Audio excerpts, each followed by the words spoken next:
ఈ programme Joyce Meyer ministries partners మరియు friends ద్వారా స్పాన్సర్ చేయబడింది. నిజమైన వినయం అంటే మీరేమి కాదో తెలుసుకోవడమే, అలాగే క్రీస్తులో మీరెవరో తెలుసుకోవడము.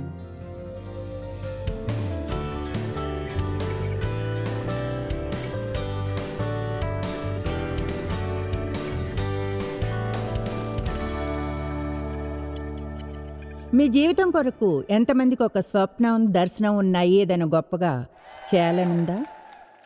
ఓకే, అయితే ఎంతకాలం పడుతుందన్న దాంతో ఎంతమంది విసిగిపోయారు?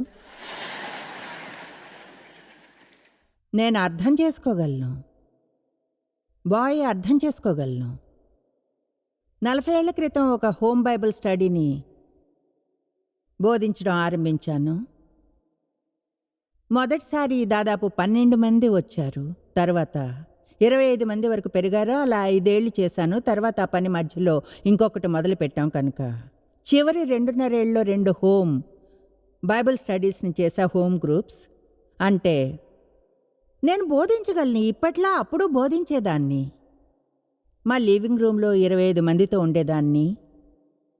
పరిచర్య కోసం ఏర్పాట్లు చేయడానికి ఫుల్ టైం జాబ్ను వదిలేశాను. ఆర్థిక పరంగా అవసరత ఎక్కువగా ఉండేది.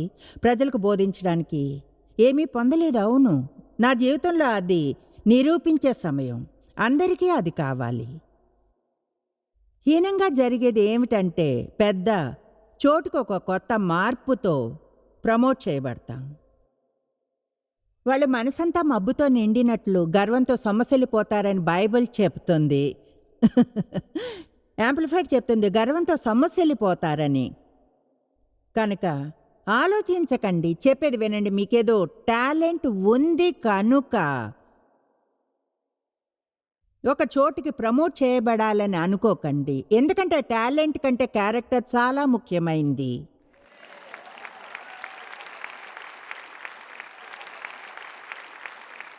అందరూ తమ టాలెంట్ని ప్రదర్శించాలి అనుకుంటే వాళ్ళ లోకంలోనికి వెళ్ళి చేయవలసి వస్తుంది. అయితే మీ వరాలు, తలాంతులతో దేవుని సేవించాలనుకుంటే అప్పుడు పరిణితి అనేది రావాలి.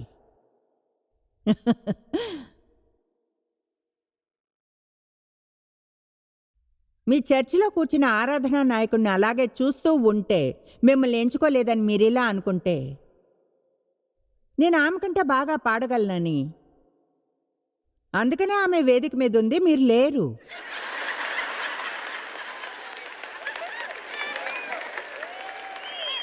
ప్రజలు టీవీలో బోధిస్తుంటే చూసి ఇలా అనుకునేదాన్ని, వీళ్ళకంటే నేను బాగా బోధించగలను. నేను ఎందుకిలా ఈ లివింగ్ రూమ్లో 25 మందితో ఇరుక్కుపోయి ఉన్నానో వాళ్ళకంటే బాగా బోధించగలను. అందుకని ఇప్పటికీ 25 మందితోనే ఉన్నాను. బోధించలేనందున కాదు, కానీ నా గర్వపు వైఖరి ఉండేది. కమాన్,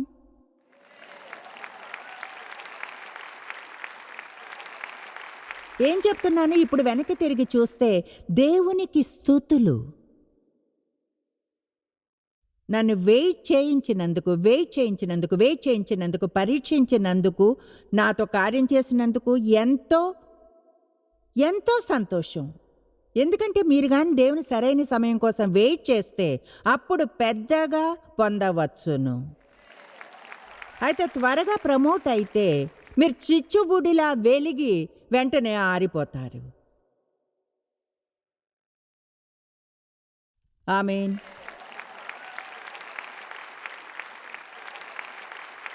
ద్వితీయోపదేశకాండం 8.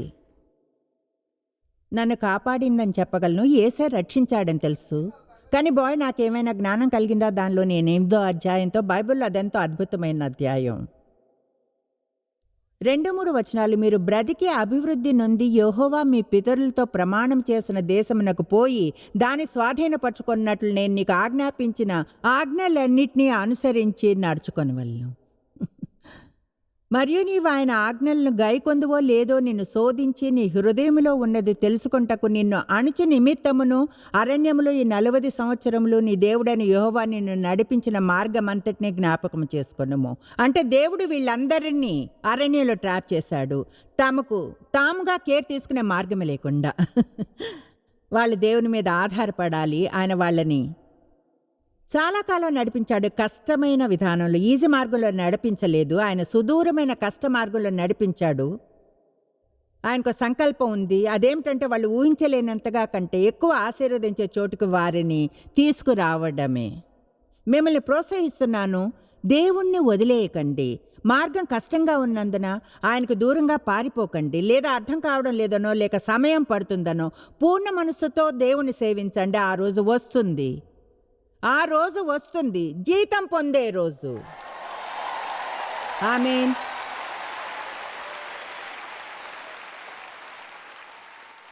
హెబ్రీ 11:6 విశ్వాసం లేకుండా దేవునికి ఇష్టుడై ఉండుట అసాధ్యము. దేవుని వద్దకు వచ్చేవాడు ఆయన ఉన్నాడనియు తన్ను వెదుకు వారికి ఫలము దయచేయు వాడనియు నమ్మవలెను కదా.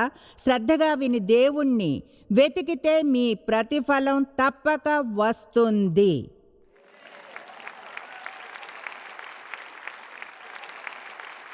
కోరుకున్నది పొందడం లేదన్నప్పుడు కోపం తెచ్చుకోవడానికి బదులుగా నేనలా ఎక్కువగా చేసేదాన్ని. దేవునికి స్తుతులు, ఆయన సమయం సరైంది. మీరు సిద్ధంగా ఉన్నారని మీకు తెలిసినప్పుడు ఆయన్ని తెలుసుకొనివ్వండి. అప్పుడు ఆయన ఆకాశవాకిళ్లను తెరిచి మీరు ఉండాల్సిన చోటికి మిమ్మల్ని ప్రమోట్ చేస్తాడు.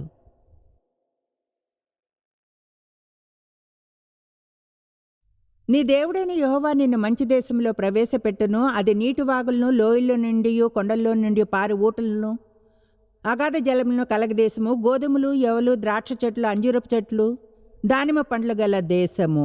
నాకు అంజూరపు చెట్లు, దానిమ్మలు అక్కర్లేదు, కానీ వేరేవి ఏవో చాలా కావాలి. కరువు అనుకొనకుండా నీవు ఆహారం తిను దేశము, అందులో నీకు ఏ లోపము ఉండదు. అది ఇనుపరాళ్ళు గల దేశము, దాని కొండల్లో నీవు రాగి త్రవ్వి తీయవచ్చును. ఇప్పుడు ఇక్కడ ముఖ్యమైన భాగానికి వస్తున్నావు. నీవు తిని తృప్తి పొందిని దేవుడైన యెహోవా నీకిచ్చిన మంచి దేశమును బట్టి ఆయన్ను స్తుతింపవలను. నేడు నేను నీకు ఆజ్ఞాపించు ఆయన ఆజ్ఞలను, విధులను, కట్టడలను నీవు అనుసరింపక నీ దేవుడైన యెహోవాను మరచి కడుపారా తిని మంచి ఇళ్ళు కట్టించుకుని వాటిలో నివసింపగా నీ పశువులు, నీ గొర్రె మేకలను వృద్ధి అయి నీకు వెండి బంగారములు విస్తరించి నీకు కలిగినదంతయు వర్ధిల్లినప్పుడు నీ మనసు మదించి నీ దేవుడైన యెహోవాను మరచెదవేమో. ఇక్కడ ఇంకో 2 వచనాలను చూద్దాం. 17వ వచనం. అయితే మీరు మా సామర్థ్యము, మా బాహుబలము, ఇంత భాగ్యము మాకు కలగచేసినని అనుకొందురేమో. కాగా నీ దేవుడైన యెహోవాను జ్ఞాపకం చేసుకొనవలెను. ఏలైనగా తాను నీ పితరులతో ప్రమాణం చేసినట్లు తన నిబంధన నేటివలే స్థాపింపవలనని మీరు భాగ్యము సంపాదించుకొంటకై మీకు సామర్థ్యం కలుగుచేవాడు.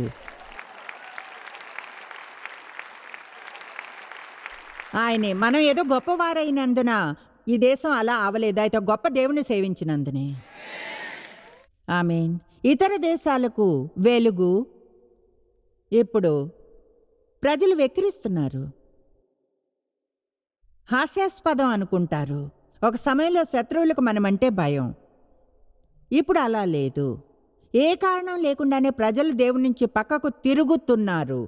ఒక విషయం చెప్పనా, దేవుని వద్ద మిగులున్న దానిలోని భాగం మనం ఆయన నామాన్ని ఇంకా మహిమపరచగలం. ఈనాడు మనం సజీవంగా ఉండడం అంటే ఎంతో బ్లెస్ చేయబడ్డాం. అత్యంత హీనమైన అలాగే శ్రేష్టమైన సమయం ఇది. మనం గొప్ప పంటను పొందగలమని నమ్ముతున్నాను. అయితే దానికి మనందరం బయట ప్రపంచంలోనికి వెళ్ళి మన దీపాలు ప్రకాశించేలా చేయాలి. దాని అర్థం మన మనసులోంచి మనల్ని తీసివేసి మనకేం కావాలో అవసరమో, కోరుకున్న ప్రతిదీ ఎందుకు పొందడం లేదో మర్చిపోయి రోజు లేచి ఇలా అనాలి, దేవా ఈరోజు నీకోసం ఏం చేయగలను ఈరోజు. బహుశా నేను చెప్పేదంతా మీ మనసుకెక్కి మీరు అర్థం చేసుకుంటున్నారు. ఇప్పుడు గర్వం కూడా ఎంతో ఆసక్తికరంగా దేవుడు మనకి హెల్ప్ చేయకుండా ఆపుతుంది. ఎందుకంటే దేవుడు వినయం కలవారికి హెల్ప్ చేయగలడు. యాకోబు 4:6. అయితే ఆయన మనకు మరింతగా కృపనిస్తాడు. కృపకై కృతజ్ఞత చూపురా. పరిశుద్ధాత్మ శక్తి కనుక కృప అంటే అర్హత లేని సహాయమే కాదు, కానీ అది నా జీవితంలోనివి జరిగేలా చేసే పరిశుద్ధాత్మ శక్తి. వేటినైతే నేనుగా చేయలేను. అపొస్తలుడైన పౌలు అన్నాడు, దేవుని కృప వల్లనే నేనేమిటో అలానే ఉన్నాను. ఇంకా అన్నాడు, మీ అందరికంటే ఎక్కువ శ్రమ పడ్డాను నేను, అయినా అది చేసింది నేను కాదు, నాలో ఉన్న దేవుని కృపే అంతా చేస్తుంది. నేను చెప్పగలను, ఒక ఏడాది వరకు నా క్యాలెండర్ని చూస్తే నాకు ఎలాంటి ఐడియా కూడా లేదు ఎలా చేశాను. No idea. నిన్న ఒకరితో అన్నాను ఏమనంటే, ఈ సంవత్సరం నేను చేయవలసినవి 15 బోధనలు మాత్రమే ఉన్నాయి. ఇలా అనుకుంటే 15 ఇంకో 15 బోధనలకు సిద్ధపడాలా? అయితే ఏమిటో తెలుసా, దేవుడే చేస్తాడు. మీరేం చేయాలని అనుకుంటారో అది దేవుడు చేస్తాడు, ఒకవేళ ఆయన మీద ఆధారపడి నమ్మకం ఉంచితే. చాలామంది నాకున్న పరిస్థితుల కంటే వేరే వారితో డీల్ చేస్తున్నారు. మీరు పనిచేస్తున్న చోట మీ పట్ల మంచిగా ప్రవర్తించరేమో, దేవుడు మీరు అక్కడ ఉండి ఆయనకు ప్రతినిధిగా ఉండడానికి కృపణిస్తాడు. మీ ఫ్యామిలీ పరిస్థితులు సరిగ్గా లేవేమో, ముఖం మీద చిరునవ్వు తెచ్చుకుని సంతోషించండి, ఎవరికైనా మాదిరిగా ఉండేలా దేవుడు తెచ్చాడని. మనపై మనం సారీ ఫీల్ అవడం మానేయాలి, సౌకర్యంగా ఉండలేదని. కమాన్, ఇటువైపున వారు నవ్వుతున్నారు, నన్ను చూసాను. అది నిజం కాదా? ఉదయాన్నే లేచి ఇలా అనుకోవడం మంచిదే, నా బలమైన క్రీస్తు ద్వారా ఈరోజు ఏం చేయవలసి వచ్చినా చేయగలను, ఈ రోజును గొప్పగా చేస్తా. లేచి ఇలా అనుకోవడం కంటే ఇది మంచిది కాదంటారా? ఓ మై గాడ్, రోజు అంటేనే భయంగా ఉంది, నేను చేయగలనా అనిపిస్తుంది. మీ వైఖరి మీదే, మీ నుంచి ఎవరు తీసుకోలేంది అదే. మంచి వైఖరి ఉంచుకుంటే ఎవరు దాన్ని తీసివేయలేరు.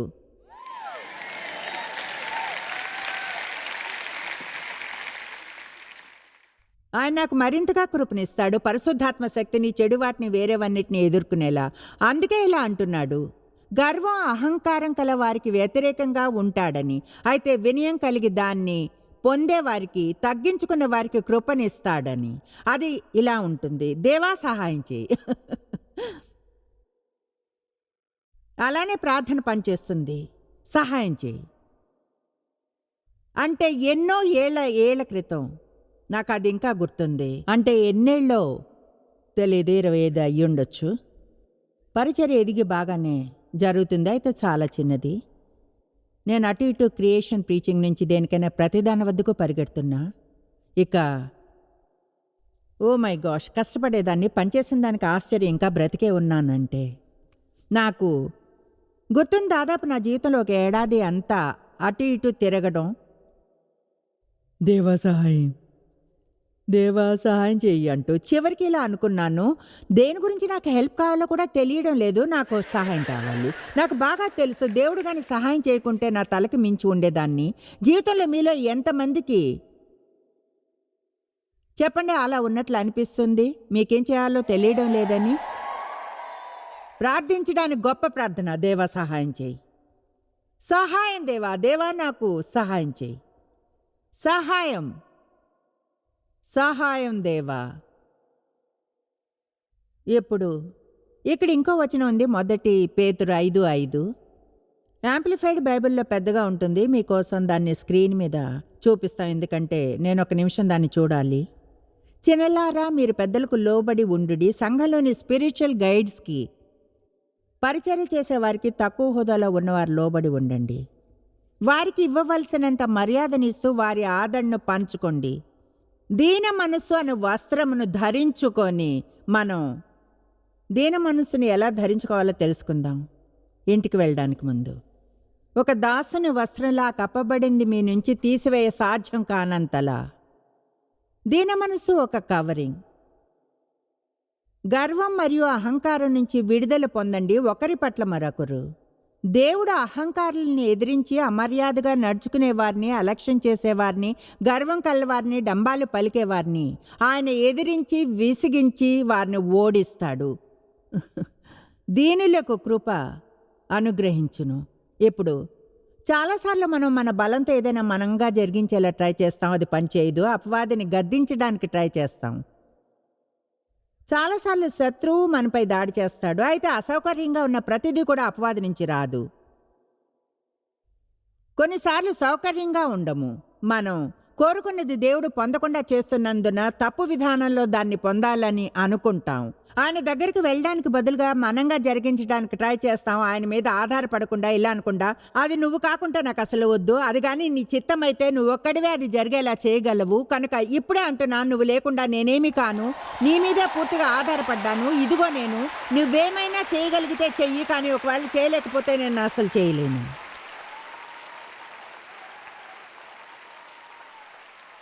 ఎవరైనా మీ ప్రార్థన మార్చుకోవాల్సిన అవసరం ఉందన్న ప్రకటన పొందారా? నేను చెప్తాను. ఎంతగా ప్రార్థించి వినయం కొరకు దేవుణ్ణి వెతుకుతారు?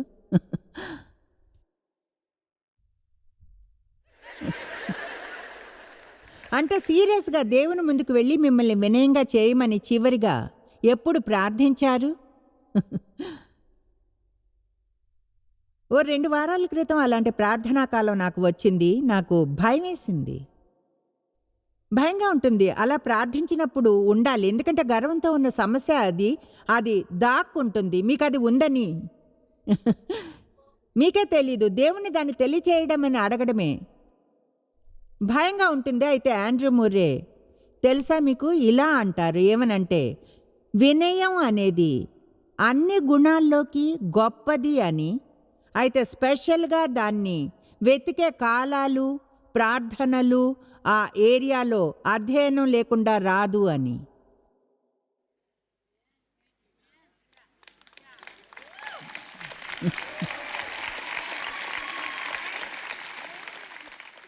నాకు తెలుసు మీరంతా శుక్రవారం రాత్రి వచ్చేవారని. కొన్నిసార్లు ఈ సమయంలో ఇక్కడకు తెలుసా అన్ని రకాల ప్రజలు వస్తారు. అంటే ఏం చేయాలో తెలియని ప్రజలు కూడా వచ్చారు లేదా? ఏదేమైనా కొంతమందికి ఇది చాలా లోతైంది కావచ్చును. అయితే దీన్ని మీకోసం సింపుల్గా చేస్తాను. ఈరోజు మీకు వేరే ఏమీ దొరకకుంటే, అది కానీ తలకి మించిందైతే ఇక్కడి నుంచి మీరు ఈ వైఖరితో వెళ్ళండి. దేవుని సహాయం లేకుండా నేనేమీ చేయలేను.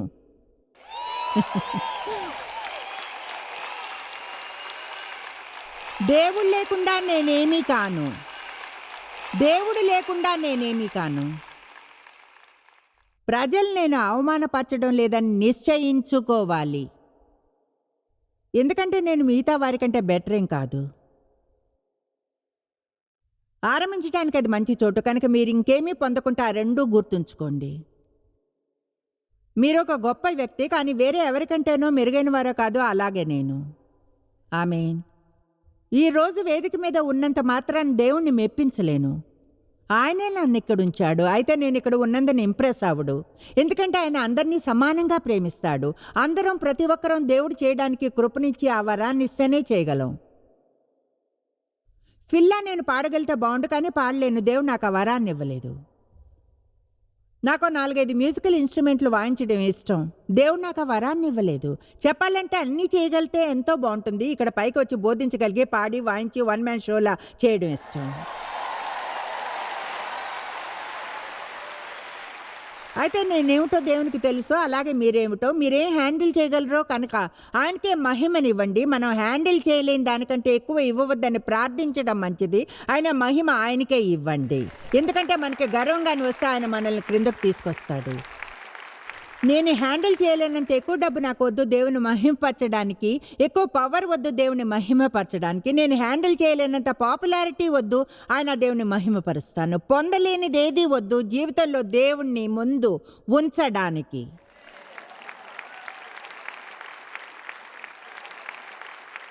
ఈరోజు వినోదంగా ఉంది.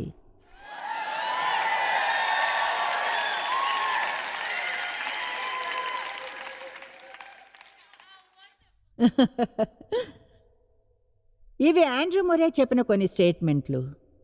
దేవుని మీద పూర్తిగా ఆధారపడే చోటే వినయం అంటే.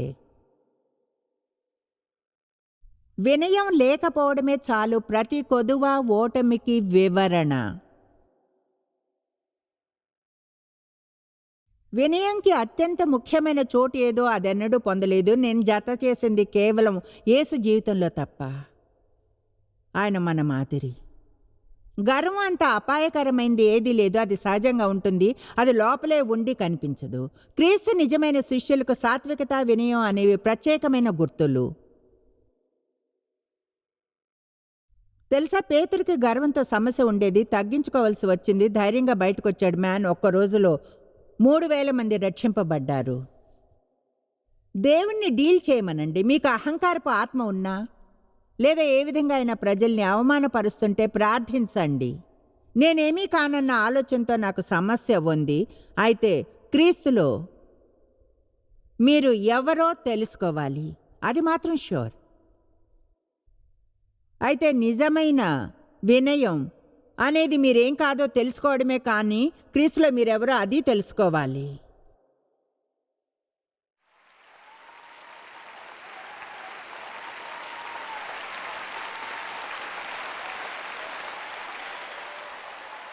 ఇంకోసారి చదువుతాను. ప్రేమ కొదువుగా ఉంటే ఇతరుల అవసరతలను చూడకపోవడం, వారి ఫీలింగ్స్ని, బలహీనతలను త్వరపడి తీర్పు తీర్చడం దీనివల్లనే వస్తుంది. కోపం, సున్నితంగా ఉండటం, పగ, ద్వేషం, క్షమాపణలేమి ఇవన్నీ దీంతోనే ప్రదర్శించబడతాయి. ఎవరి మీదైనా కోపం ఉంటే వాళ్ళని క్షమించరు. మర్చిపోవడం మనకి ఈజీ అయితే దేవుడు మనల్ని ఎంతగా క్షమించవలసి వస్తుంది. ఓకే, నాకు తెలిసి ఈరోజు మాంసాన్ని తింటున్నాం.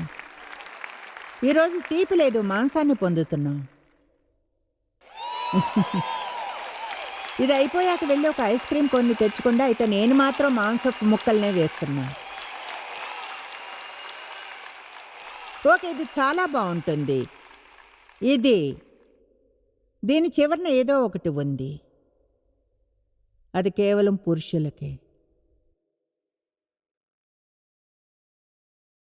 ఈ మొదటి భాగం మనందరి కోసం. దైనందిక జీవితంలో ముఖ్యం కావు అనిపించే విషయాలన్నీ ముఖ్యమైనవే. అవి నిత్య జీవనానికి పరీక్షలు, ఎందుకంటే అవి మనిషి యొక్క ఆత్మని నిరూపిస్తాయి. మనల్ని పట్టుకుంది గర్వమా వినయమా అన్నది. అదుపులేని క్షణాల్లోనే మనం ఎవరమో నిజంగా తెలుస్తుంది. ఇప్పటికీ కేవలం ఒక్కరికే అని అనుకున్నా కూడా చెప్పాలంటే అందరికీ వర్తిస్తుంది. మన నిజ స్వభావం తెలిసేది మనం చర్చిలో ఎలా ప్రవర్తిస్తామన్న దాంతో కాదు, ఇంట్లో మూసిన తలుపుల వెనుక ఎలా ప్రవర్తిస్తామో ఎవరు చూడనప్పుడు దాంతో తెలుస్తుంది. ఇదిగో ఇది పురుషులకు.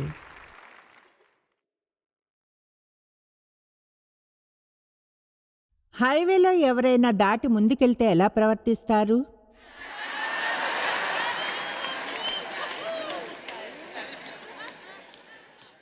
ఒకవేళ వెళ్ళింది స్త్రీ అయితే? చెప్తున్నాను, నాకు చాలా కోపం వస్తుంది డేవిల్ అన్నప్పుడు. బహుశా లేడీ ఏమో.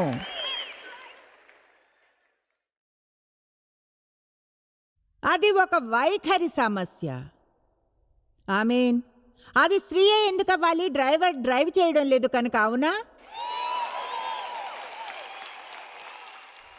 దేవ్ సహనంగా మంచిగా ఉంటారు. అయితే ఏమిటో చెప్పనా, ఆయన ఇంకొంచెం ఎదుగుతారు ప్రజల పట్ల దయగా ఉండడం గురించి వస్తే. హైవే మీద సరిగ్గా ప్రవర్తించుకుంటే. ఒకవేళ అనుకోకుండా ఎవరినైనా ఓవర్టేక్ చేస్తే వాళ్ళు హార్న్ కొడుతూ పిచ్చి పిచ్చిగా అరుస్తారు ఆయన్ని చూసి. ఆయన ఎలా అంటే గట్టిగా అరవడానికి, బడ్డీ నాకు బ్రేక్నివ్వండి.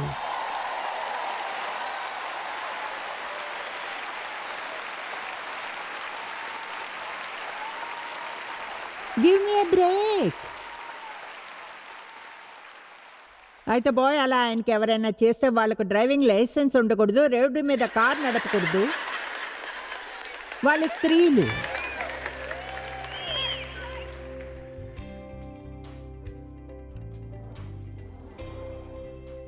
మిమ్మల్ని ప్రశ్న అడుగుతాను.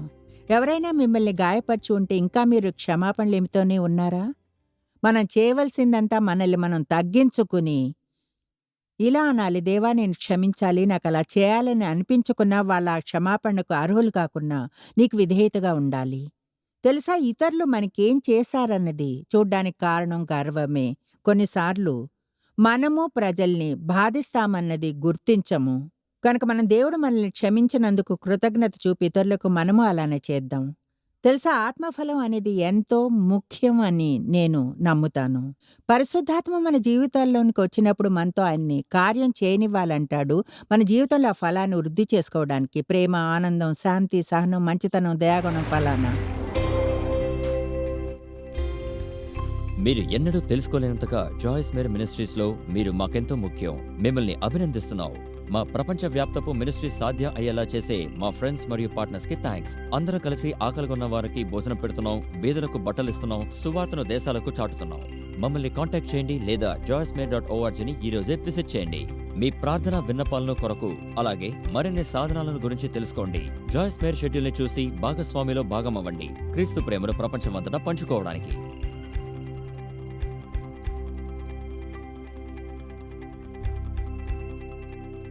ఈ programme Joyce Meyer ministries partners మరియు ఫ్రెండ్స్ ద్వారా స్పాన్సర్ చేయబడింది.